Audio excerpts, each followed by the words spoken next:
Bismillahirrahmanirrahim.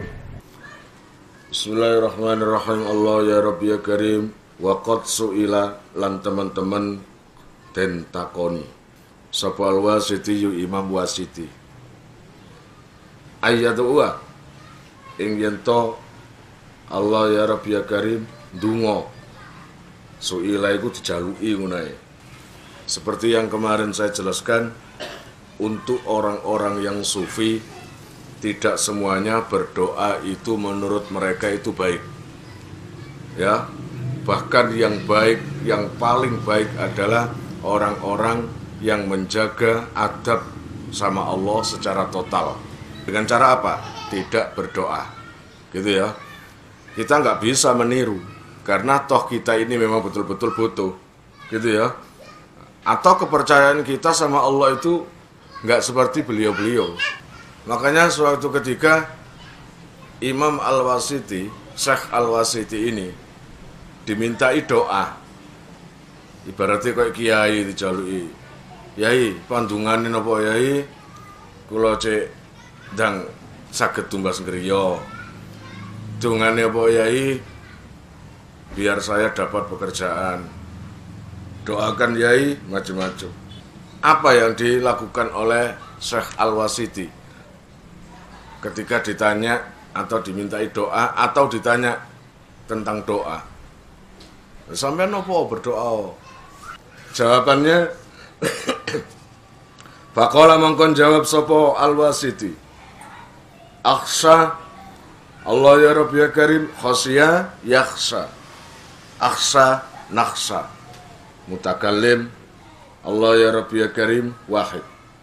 Akhsha kuatir ingsun utawa wedi ingsun, in da'autu lamun dungo sapa ingsun, ayukola ing yen to den ucapake limare ingsun faile ayukola apa in sa'altana dawu in sa'altana malaka indana, in sa'altana lamun jaluk sira ing ingsun ma ing perkara laka kang kaduwe sira indana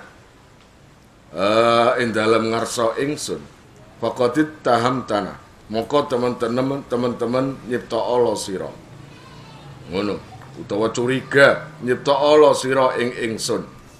Wa in sa'altana lan lamun nyuwun sira ing ingsun ma ing perkara laisa kang ora ana apa sima iku laka kaduwe sira faqat asakta mongko teman-teman ngalakake sira asanaa ing ngalem utawa pengalem alaina ing atase ingsun. Ketika Syekh Al-Wasiti itu ditanya tentang kenapa tidak mau doa atau kenapa tidak mau mendoakan saya, atau kenapa sampean sendiri nggak mau berdoa, jawabannya sederhana.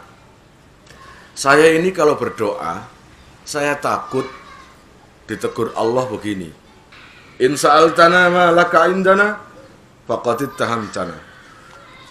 Jika kamu meminta sesuatu yang menjadi hakku, kata Allah, jika kamu meminta sesuatu yang sudah menjadi hakku, maka kamu berarti mencurigai aku.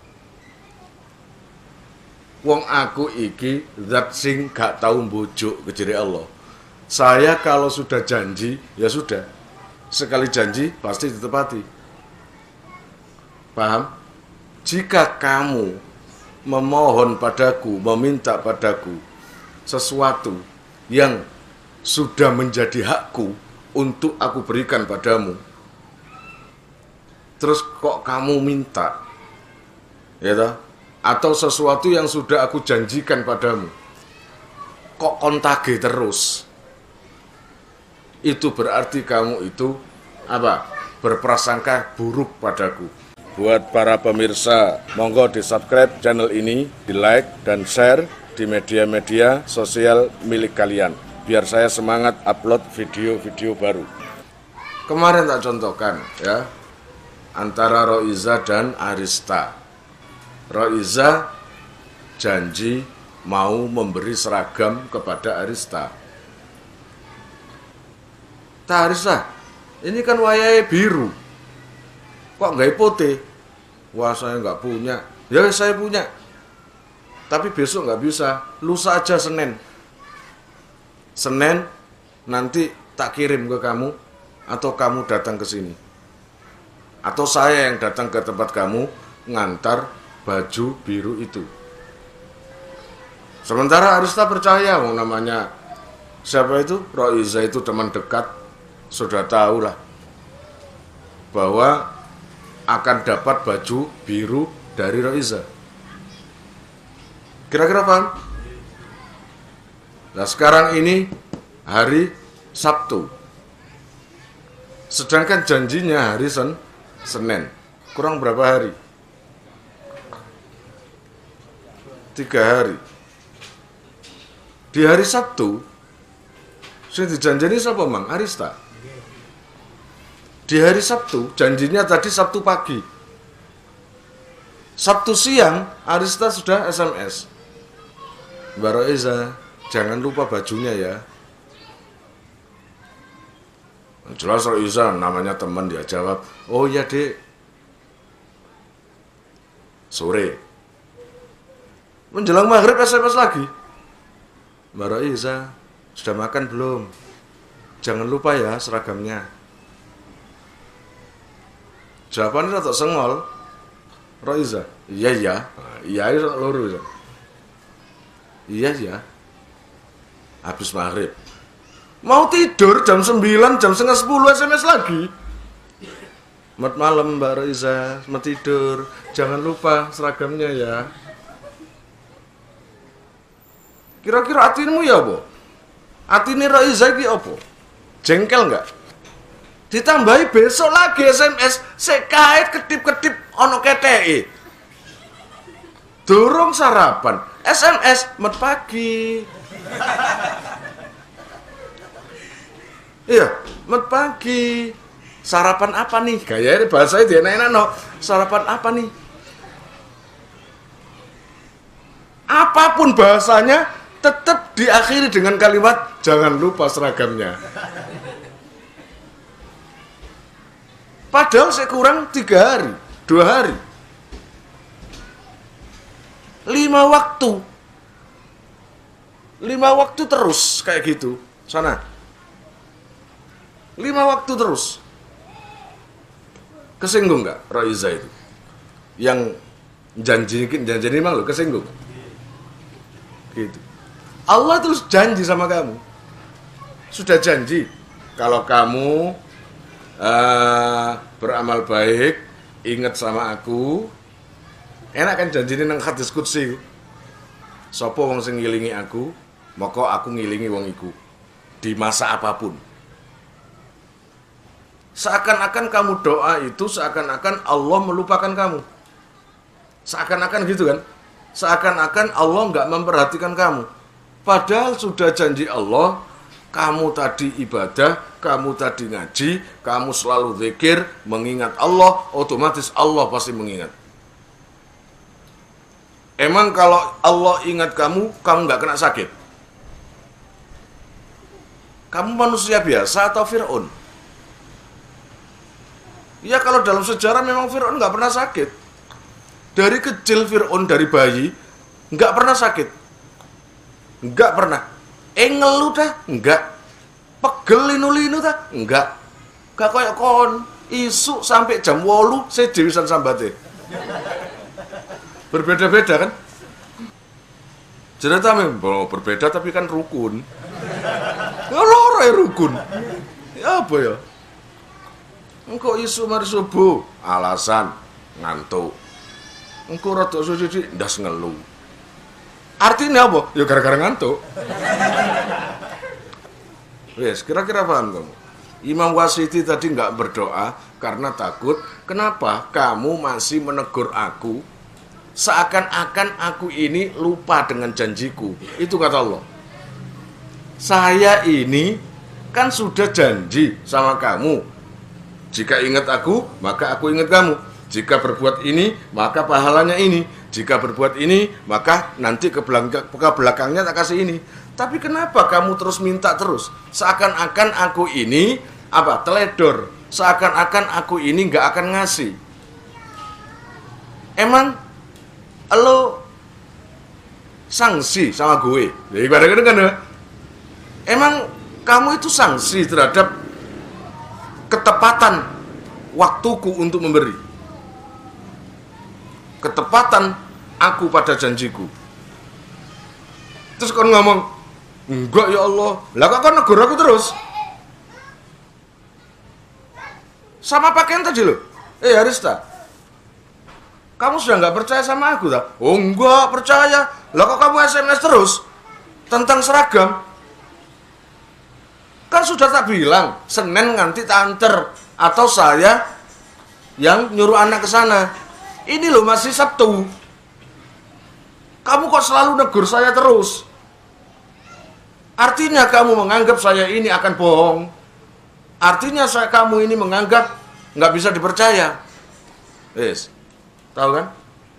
Makanya jika dibandingkan dengan kalimat yang kemarin, innama yudhkaru bid-du'a may yajuzu alaihil ighfal. Sesungguhnya peringatan atau meluruskan atau diperingatkan seseorang itu terhadap janjinya itu hanya untuk orang-orang yang punya lupa, punya teledor. Mana mungkin Allah punya lupa? Mana mungkin Allah teledor dengan janjinya? Enggak kan? Lah terus kenapa? Kan gitu, kata Imam Wasiti. Terus kenapa kamu setiap hari, ya Allah, kasih aku rezeki, luaskan aku rezeki. Ya Allah, kasih aku begini, begini, begini. Terus kenapa? Apa nggak sama dengan tadi? Itu kan? Terus kamu niru. Aku tak niru ngono. Ya mate temen kan? Nggak bisa.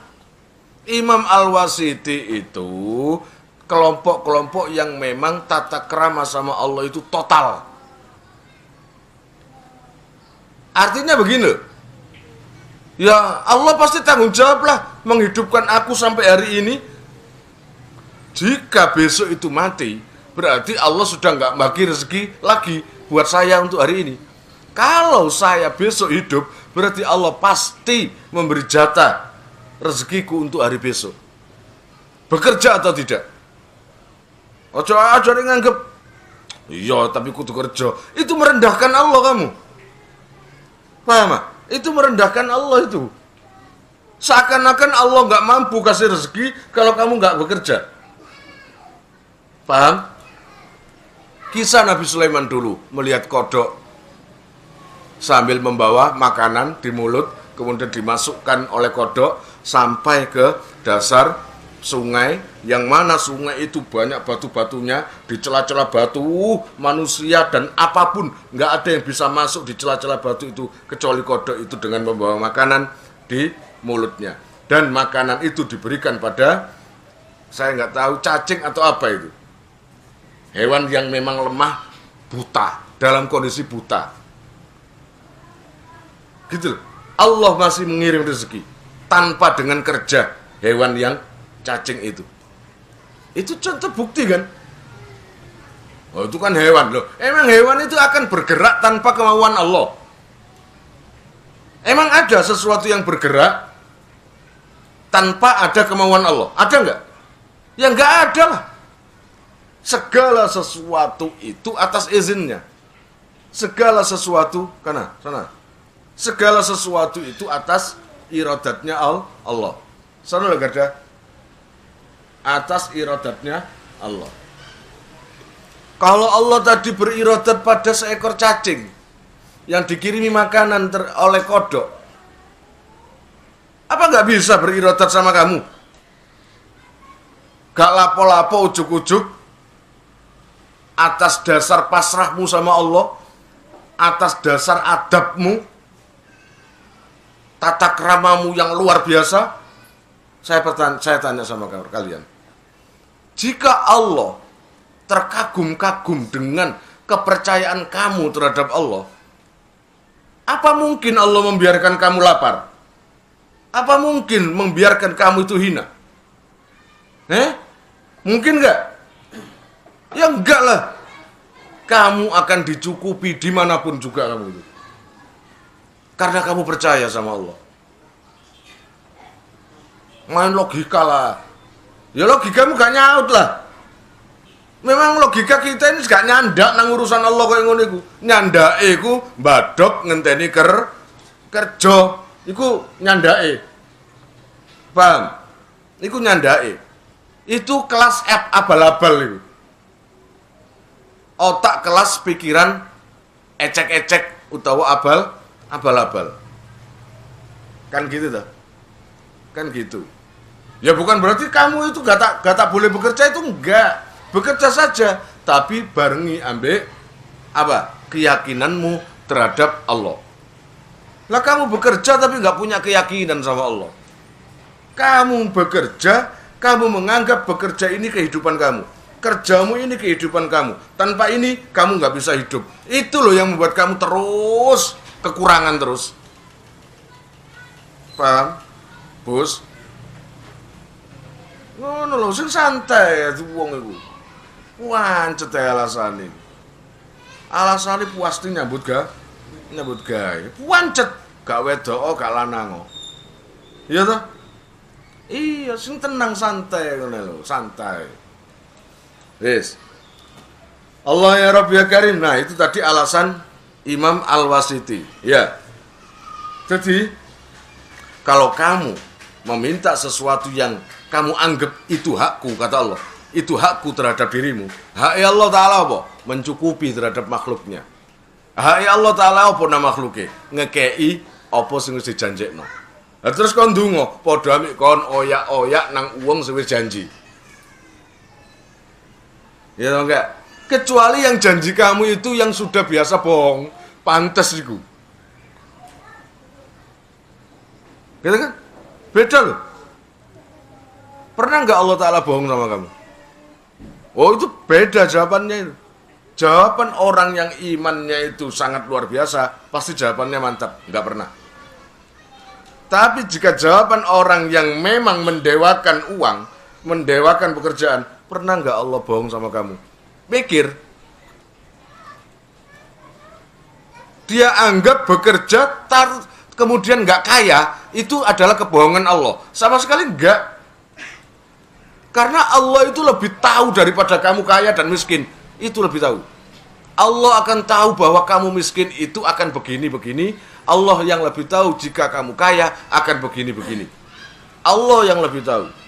Jika kamu kaya, iman kamu kuat, ibadah kamu bertambah, mendidik anak, mendidik semuanya bisa, maka Allah memberi kamu kaya. Dan Allah berirodah serta ridho.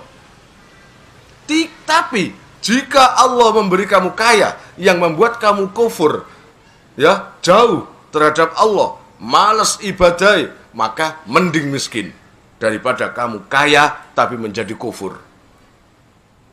Gitu kan pilihannya? Yang realistis saja. Kehidupan nggak di sini dah loh. Kehidupan itu nanti ada lagi setelah kamu mati itu. Itu ingat loh. Urip nang dunya wis payah, wis soro, wis melarat, nang kubur disiksa, nang akhirat di mbek-mbek. Apa enake terusan? Apa enake jajal? Ngono kabeh gaya-gaya awakmu.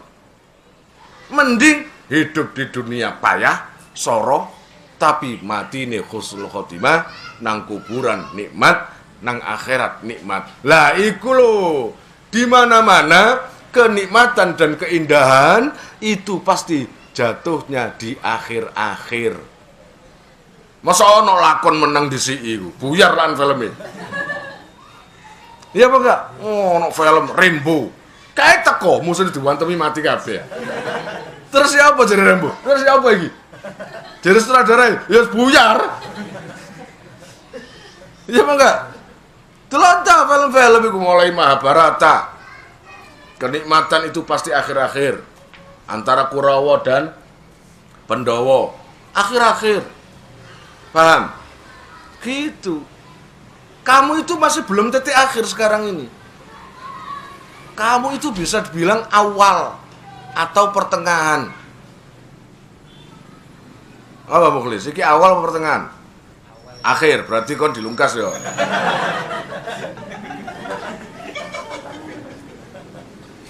Wah ya, Pak Satu iku wong sugih, duwe sawah akeh.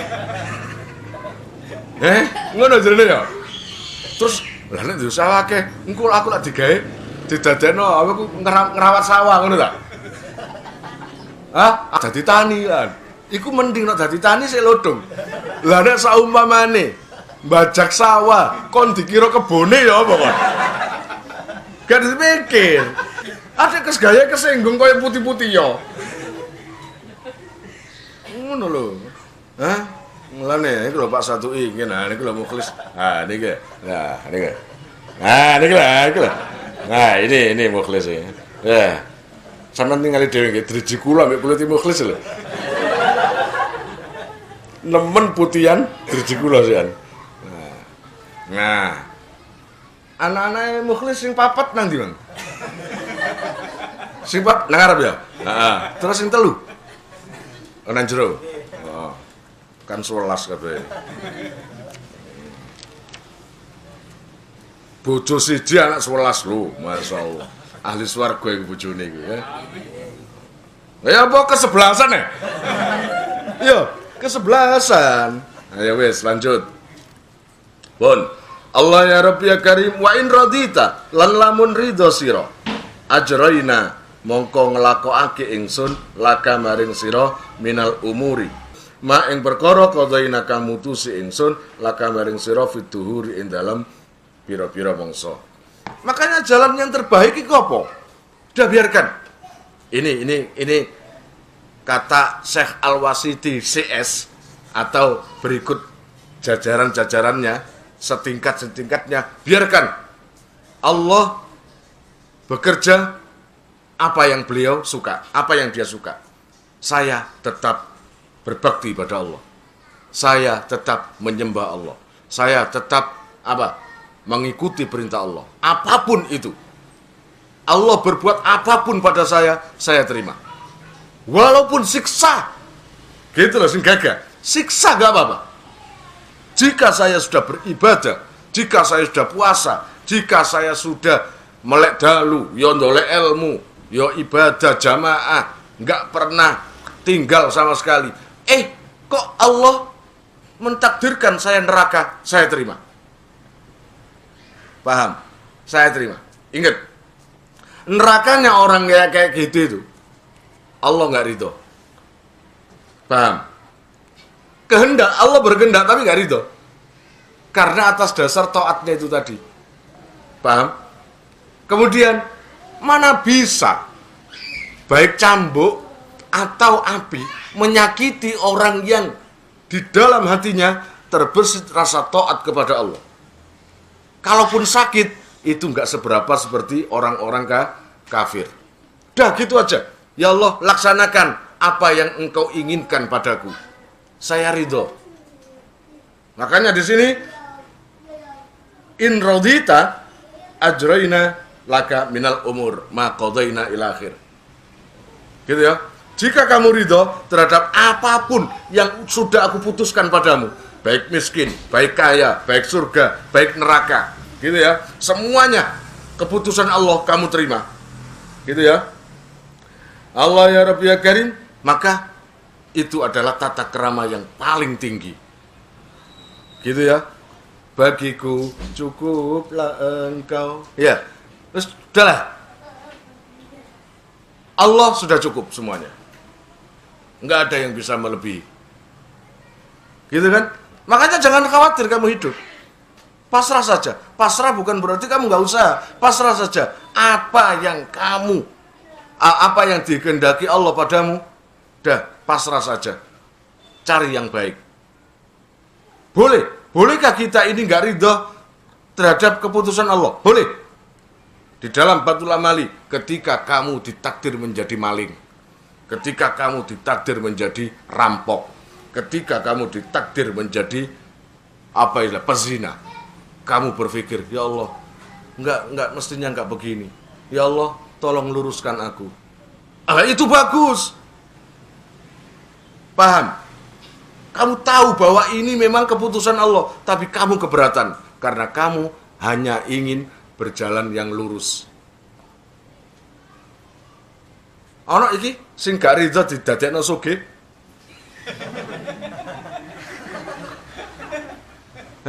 Ana enggak? Ya Allah.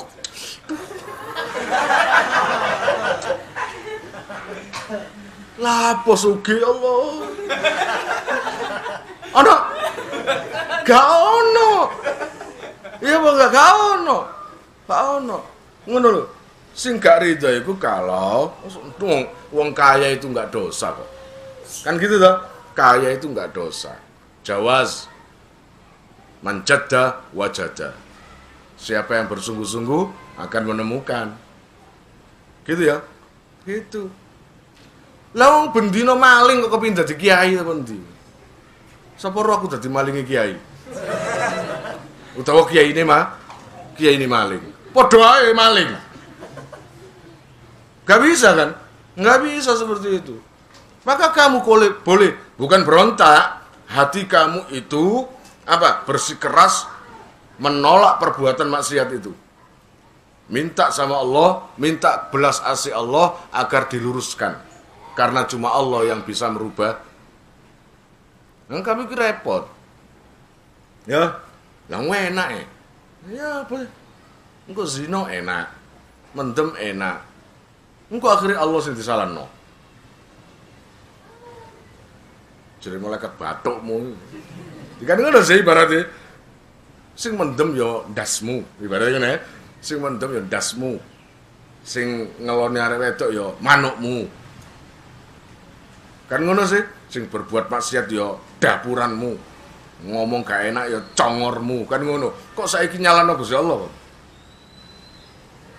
Makanya di dalam kitab Batul Amali, di dalam kitab Tauhid niku, pelajaran kula, ada sesuatu yang memang Allah itu membiarkan kamu memilih. Paham? Membiarkan kamu memilih. Dan Allah akan menuruti apa pilihanmu. Paham maksudnya? Seakan-akan itu sudah terlepas iradah, sudah. Iradahnya Allah adalah kamu putih, kamu tinggi, kamu cakep, kamu kaya, kamu miskin. Itu iradah. Tapi untuk melaksanakan ke depan mau apa, itu kamu bebas milih sendiri. Karena kamu dikasih berupa akal. Bukan nafsu. Perbandingan akal adalah nafsu. Nah, nanti saling tempur nanti antara akal dan nafsu. Jika di depan itu ada sego pecel, nasi pecel yang lagi hangat panas, maka jika akal kamu itu bilang saya makan, kebetulan saya lapar. Pernyataanmu, pilihanmu itu sangat benar. Paham? Sangat benar. Jika nangkono ono apa itu ada bane sepeda diuyai ya, digoreng terus kayak gedang goreng busro bawa sepeda ontel, terus sepeda itu dikasih gula bareng ngono, kamu kok bisa pikir kadon yo tak pangan itu enak apa enggak? Iku berarti pilihan kamu salah apa penyene sampel. Pilihan kamu nggak tepat. Nggak tepat, pul sepeda kok kamu makan. Itu sangat nggak tepat sama sekali. Kalau pilihan pertama tadi tepat. Tapi ada kalanya tepat, tapi tetap salah. Kamu melihat nasi pecel hangat enak. Otomatis kamu lapar, pengen makan kan? Tapi sayang disayang. Kamu nggak punya. Kamu nggak ikut memiliki. Punya Dani saumpamane. Dani ngomong tidur tak makani ae. Nah, itu yang salah. Pilihan kamu tepat di sisi lain, tapi di sisi satunya salah. Di sisi lain memang itu makanan, tapi di sisi lain ada hukum yang mengejar. Di sisi lain yaitu haram. Milik orang kamu miliki, kan gitu tak? Nah, itulah masalahnya. Dari situlah kamu itu Allah mengirodai kamu makan, ya, kamu makan nasi pecel itu, Memang dikehendaki Allah, tapi Allah nggak ridho. Paham? Allah nggak meridhoi. Karena apa? Sudah tahu ini haram, kok kamu inginkan dan kamu maksa untuk memakan. Dan Allah akan apa istilahnya? Ngelakokno, ngerti ngelakokno. Karena manusia nggak mungkin bergerak tanpa ada iradatnya Allah. Akhirnya Allah menggerakkan kamu makan nasi pecel itu. Tapi itu atas dasar keinginan kamu, bukan keinginan Allah. Paham maksudnya? Gitu loh. Itu pilihan kamu sendiri, option kamu sendiri. Ya? Gitu loh. Jadi semuanya itu kembali pada diri kalian sendiri. Kamu mau neraka, silakan. Kamu mau surga, silakan. Kau no tempat ketiga nggak ada, kulo tak emperan mawon. Kau no kena emperan. Saiki ini pembahasan yang 100% nggak kamu setujui. Apa maneh Busro? Apa maneh bolongan makmun? Semua gak ngarep setuju. Blas, tapi meneng kok. Iki dudu aku sing ngomong, tapi kitab. Ya, apa maneh Dani, yes. Nonton dapurane. Wis gak ngarep setuju iki.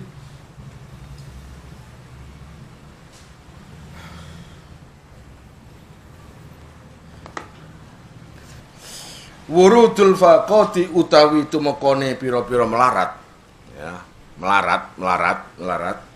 Iku ayadul muridina kaya riyoyoe wong sing ahli ngarepake ing Allah utawa murid. Kamu itu bisa dikatakan salik, bisa dikatakan pencari Allah, bisa dikatakan orang-orang yang punya kehendak dekat takorup atau takorup sama Allah jika kamu merasakan ini. Ketika kamu dalam kondisi miskin, dalam kondisi kena cobaan, dalam kondisi utangnya akeh sebuarang, kamu merasakan seperti hari raya Idul Fitri. Langsung mencap. Asli. Mencap. Terus kaya apa riyoyoe? Sing iso nangis kon. Tapi kenyataannya seperti ini. Ada kelompok-kelompok seperti ini. Saya nggak bilang semuanya loh. Ada kelompok-kelompok yang kedatangan tamu berupa kemiskinan, kemelaratan, kepayahan dalam hidup. Itu beliau anggap seperti hari raya. Aku takon saiki. Takon arek cilik-cilik. Ini bedanya orang dewasa dengan kecil. Utawa kau nambah anakmu, bro. Bro itu lebaran suka karena apa?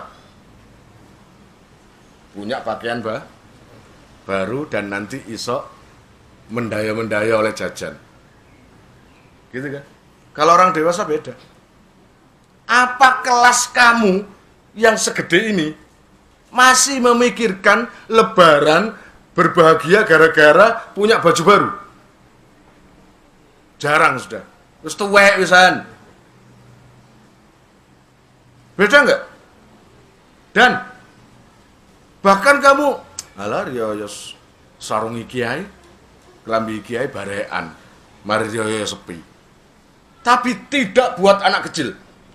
Babak sepi, babak corona, gak ngurus. Apa maning wong wedok-wedok. Babak corona, babak anu penting ngebeki mall. Iya ta? Wes gak atik jaga jarak. Gak atik apa jenenge iku?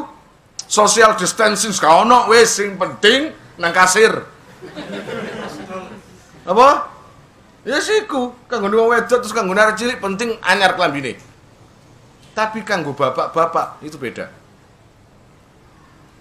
Jika kamu mendapat kemadharatan hidup, kemiskinan, maka yang kamu pikir adalah Allah menyiksamu. Yang kamu pikir Allah melupakan kamu. Yang kamu anggap Allah menjauh darimu. Gak ngerasa nawamu. Itu yang kamu pikir. Tapi jika kamu dewasa, ketika kamu sakit, madharat, miskin, atau punya hal yang menyakitkan, maka kamu berpikir lain. Sama seperti kamu berpikir baju lebaran tadi. Paham maksudnya? Wes gerang edani wong riyaya kurang 3 dina klambi ditokno setrika diuyek-uyek maneng. Engko setrika maneng diuyek-uyek maneng. Terus mari ngono dijajal ngarepe kaca guyu-guyu dhewe. Iku kan anak kecil ya. Iya toh? Sekelas kamu nggak mungkin lah kayak gitu. Kalaupun dikasih sama bapak, kilodan baju lebaran kamu. Paling gini, Dok. Oh ya, makasih ya. Apik tak? Ya, bagus ya. Setelah itu, sudah taruh di lemari, lah apa ada dideloki terus. Iya kan? Gitu. Jadi kebahagiaannya tidak seperti kebahagiaan anak kecil itu tadi. Nah, cilik saja coba Ibrahim, bro, tukokno kelambi. Wis salah. Sak kanca pondok diceritani kabeh. Iya ta? Atase kelambi ngono iku. Kan ngono ah. Sing dan tukune numpak lift diceritakno kabeh. Lah iki lho. Hebatnya fantasi seorang anak kecil ya gitu itu. Orang sekelas kalian kok ada fantasi-fantasi barang.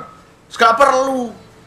Paham ya? Gak perlu. Makanya ya kemelaratan, kepayahan hidup bagi sekelompok orang-orang sekelas Syekh Al-Wasiti itu adalah hari raya. Dirasakan nikmat hari raya. Karena dengan itu Allah lebih memperhatikan saya. Ibaratnya gitu. Gitu ya. Al-ayatu. Apa sih riyaya iku? Al-ayatu utai piro-piro riyaya iku jam'u idin jama'e mufrad id. Wahya utai ayat iku alauqatu. Piro-piro waktu al-aidatu kang bali alan nasi ing atase menungso bil masarroti kelawan piro-piro bunga wal afrohi lan piro-piro bunga. Namanya lebaran itu adalah tempat kebahagiaan memang. Ya, di situ manusia akan berkumpul salah satu menjadi satu tujuan. Yaitu kebahagiaan. Kalau orang yang ahli seperti Al-Wasiti ketika mendengar Allahu Akbar, Allahu Akbar, Allahu Akbar, sekelas Al-Wasiti menangis beliau. Menangis karena ditinggalkan Ramadan. Tidak ada waktu lagi semulia itu. Tapi buat kita nangis semendal utawa nangis klambine sedurung lengkap. Pakaiannya durung lengkap. Ya kan? Sangat beda. Perasaan itu sangat beda. Gitu loh. Apa bisa disalahkan? Ya nggak bisa masa kita menyalahkan bro atau Ibrahim. Nah, busra ngelungguno Ibrahim. Ngene nak, jere Syekh Al-Wasiti. Ya diguyu kan ambek anakmu. Bapak iki sampel tekan ndi? Lah ya wong arek sak ibet Al-Wasiti. Terus gak masuk. Al-Wasiti gak masuk. Sing masuk ya iku budal nang pasar tuku klambi. Wis iku. Wedene nang neraka lho gak wedi. Swarga gak wedi. Ya gak kepingin. Bahkan Gusti Allah lho dilawan ambek Superman. Iku arek cilik. Lu tahu zamanku biyen iku. Iku nek gerang jelas murtad iku. Jenenge arek cilik ya gawe kuyu-kuyuan. Ngono. Sing aku kan gawe ngene. Aku kan Spiderman. Ana kancaku. Kalah aku Superman. Sing situ. Aku He-Man. Nah, ono maneh. Ono arek 21. Aku Gusti Allah. Loh, ya. Jawabane tambah nemen sembilan maneng. Yo kalah Gusti Allah mbek He-Man. Loh. Dosa. Ya enggak arek cilik. Durung jangkep. Iya apa enggak? Durung jangkep akal sian. Ngono lho. Mulane sembarang iku didelok teko wonge. Gitu ya. Aja, gak usah Al-Wasiti nang bro. Wis budal nang pasar tukokno. Ngono ae. Fal muriduna, sapa muridun iku? Mongko utawi muridun wong sing duwe karep takarrub nang Allah maksude iku yasurruna bunga sapa sing muridun bil faqati kelawan kemelaratan. Kamu itu tergolong pencari Allah tangga.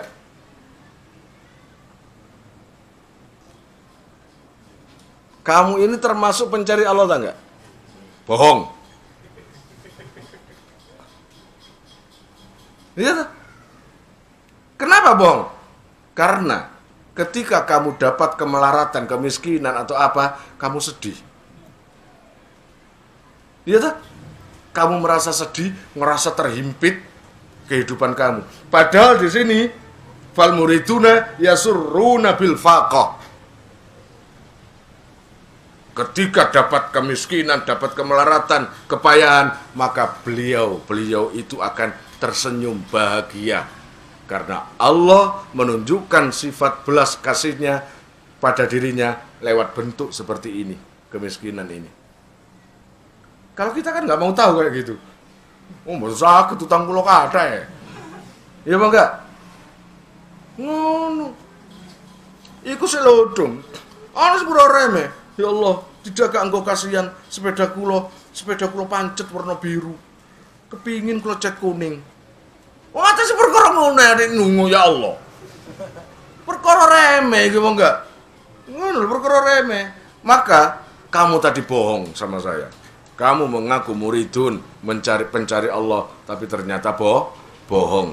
Menurut kelompok-kelompok sini. Tapi menurut saya enggak bohong.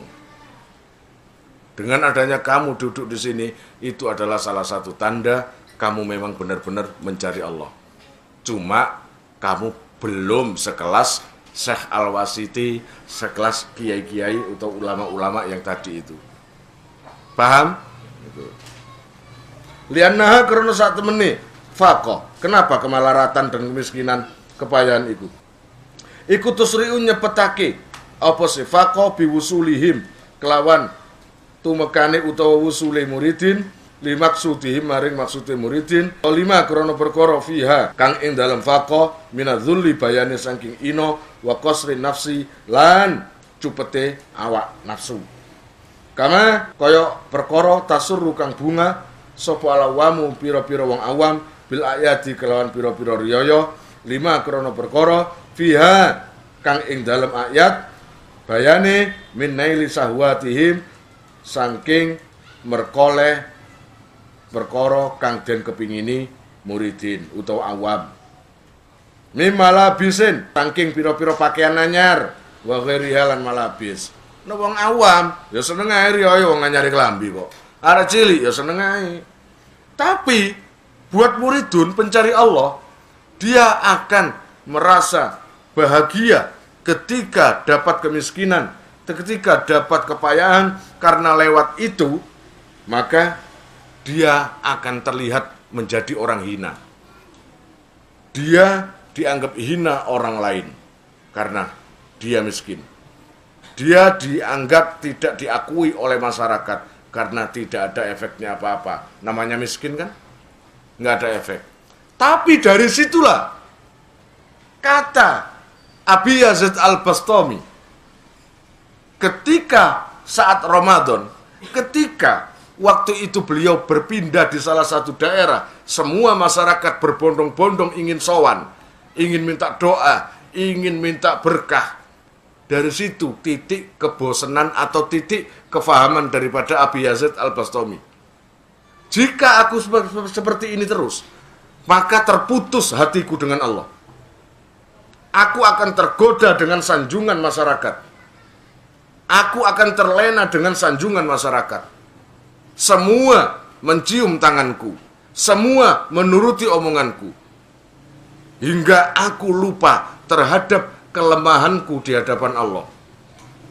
Ya Allah, jangan kau ganggu aku dengan hal-hal seperti ini. Biarkan hatiku free, bebas untuk menemuimu.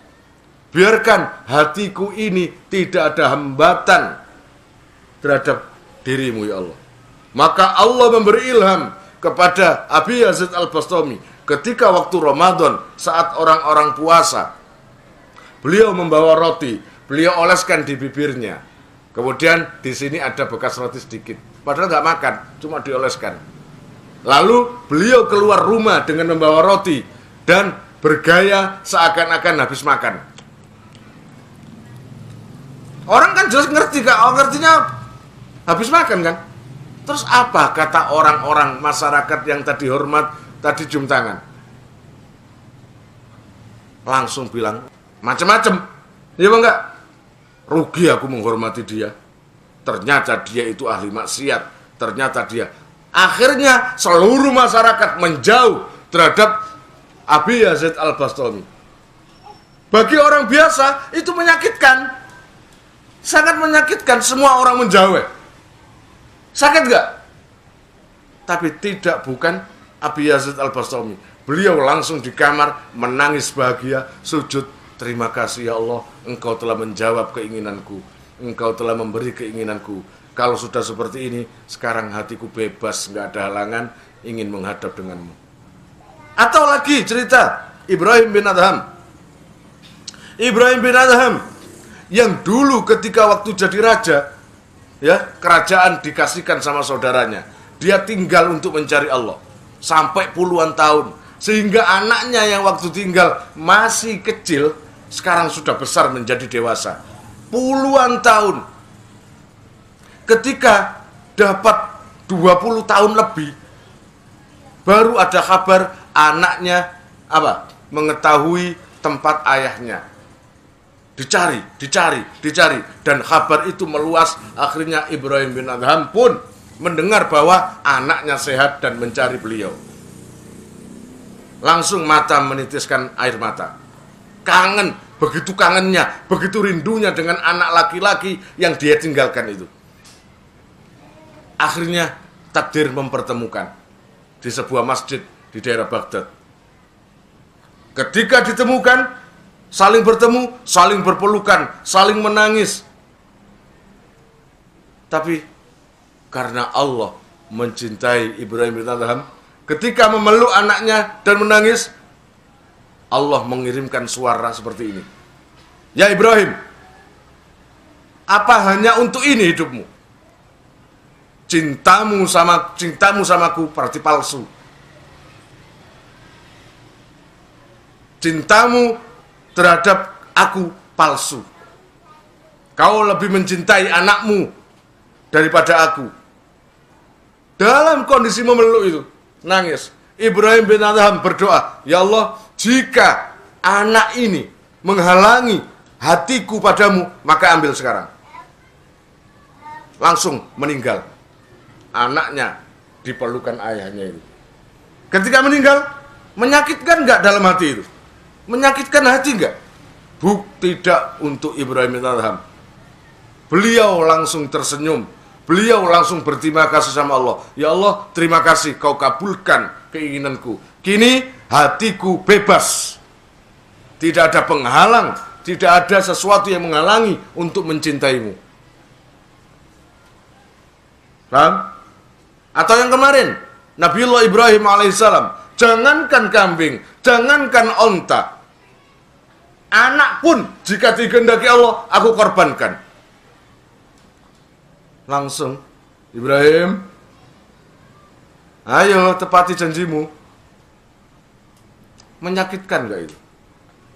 Seorang anak Ismail yang baru tumbuh dewasa, ya, masih umur 8 tahun atau wallahualam umur berapa itu, entah 12 atau 8, gagah-gagah, ganteng-ganteng, adik terkenal cerdas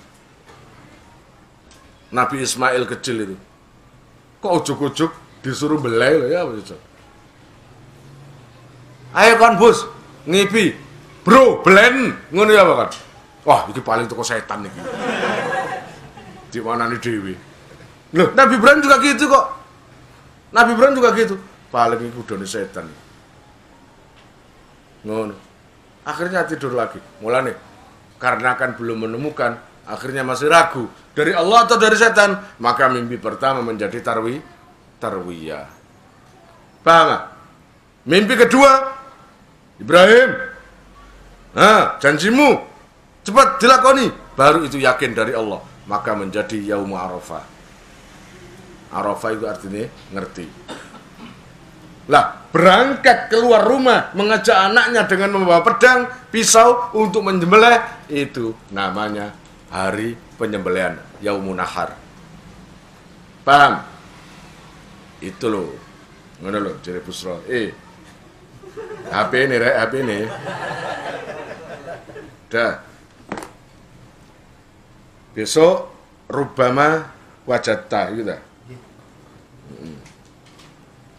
Dah ya, kira-kira paham ya. Semoga ngaji ini bisa membuahkan hasil buat sampean kabeh, baik secara zahir, batin, kecil sedikit, minimal barokah, manfaat buat kita semua. Dah, wallahu alam bisawab.